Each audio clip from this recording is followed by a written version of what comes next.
சின்ன மருமகளில் தமிழ்ச்செல்வி ஐஸ்வர்யா கிட்ட இனிமேல் அழகர்கிட்ட நீங்கள் அம்மான்னு சொல்லி பழகக்கூடாது, நீங்கள் அவனை நல்லபடியாக பார்த்துக்கிறீங்க அப்படிங்கிறக்காக அம்மா ஸ்தானத்தையெல்லாம் என்னால் விட்டு தர முடியாது.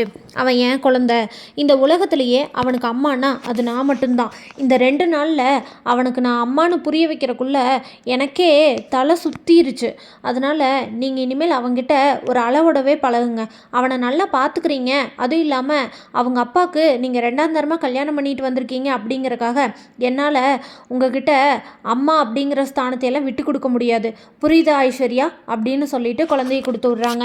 இதெல்லாத்தையும் கேட்ட மோகனா, தமிழ்ச்செல்வி பேசுனதை நீ எதுவும் மனசில் வச்சுக்காத ஐஸ்வர்யா அப்படின்னு சொல்லி ஐஸ்வர்யாவோட மனசை தேத்துறாங்க.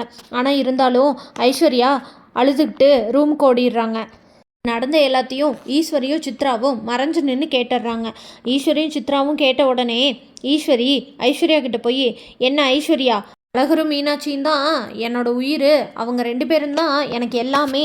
சேது மாமாக்கு அவங்கள பிடிச்சிருக்குது, அதனால் இனிமேல் நான் தான் அவங்களுக்கு எல்லாமே பண்ண போகிறேன் அப்படின்னு சொல்லி ஏதோ டைலாகெல்லாம் விட்டேன். இதுக்கு தான் நான் அன்னைக்கே சொன்னேன், உங்களுக்கு கல்யாணம் ஆகி 1 வருஷம் முடிய போகுது, ஆனால் இன்னும் சேதுவும் நீயும் புருஷன் பொண்டாட்டியாக வாழவே இல்லை.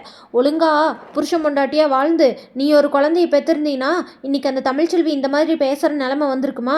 முதல்ல அதுக்கான வேலையை பாரு. நாங்கள் என்ன சொன்னாலும் உன்னோட நல்லதுக்கு தான் சொல்லுவா ஐஸ்வர்யா அப்படின்னு சொல்லிட்டு ஈஸ்வரி ஐஸ்வர்யாவை ஏற்றி விடுறாங்க.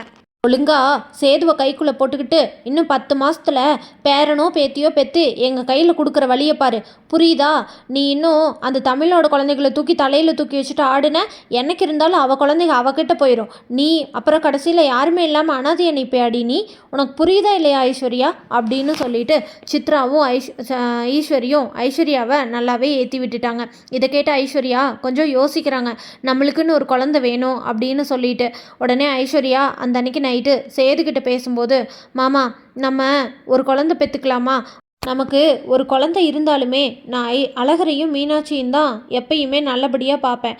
என் குழந்தை வந்துடும் அப்படின்றதுக்காக நான் அவங்க 2 பேர்த்தையும் தாரத்து குழந்தைங்க அப்படின்னலாம் பார்க்க மாட்டேன் அப்படின்னு கேட்குறாங்க ஐஸ்வர்யா. இதுக்கு சேது என்ன பதில் சொல்வாருன்னு தெரிஞ்சுக்க நம்ம சேனலை மறக்காமல் லைக், ஷேர் அண்ட் சப்ஸ்கிரைப் பண்ணிக்கோங்க.